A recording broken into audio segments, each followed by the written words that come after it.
আসসালামু আলাইকুম ওরহমতুল্লাহি ওয়াবারাকাতুহু।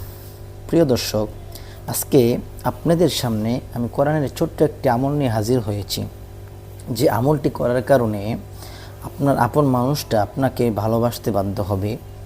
আপনার সন্তান অথবা আপনার স্ত্রী, আপনার ওয়াইফ অথবা আপনার স্বামী আপনাকে ভালোবাসে না, আপনার থেকে অনেক দূরে চলে গেছে, আপনার সাথে সম্পর্ক ছিন্ন করার পরিশ্রম হয়ে গেছে, অতিক্রম হয়ে গেছে। এরকম যদি হয় তাহলে আপনি এই আমলটি করতে পারেন। লাগাতার 21 দিন আপনি এই আমলটি করবেন। আমলটি কিভাবে করবেন তা জানার পূর্বে আমার চ্যানেলটি নতুন আসছেন, চ্যানেলটি সাবস্ক্রাইব করে সাথে থাকবেন। প্রথমত আপনি অজু করে পবিত্র স্থানে বসে পবিত্র হয়ে ইস্তেগফার পাঠ করবেন 3 বার, এরপর দুরূদ শরীফ পাঠ করবেন 3 বার, এরপর সূরাতুল ইখলাস এইভাবে ধরে ধরে হাতে গুনে গুনে আপনি একবার করে পড়বেন, একটা করে ফু দিবেন, এভাবে একটা করে মুখটি করে এভাবে ফু দিবেন। এই আমলটি যদি আপনি লাগাতার করতে পারেন, ইনশাআল্লাহ ওই মানুষটা আপনার জন্য পাগল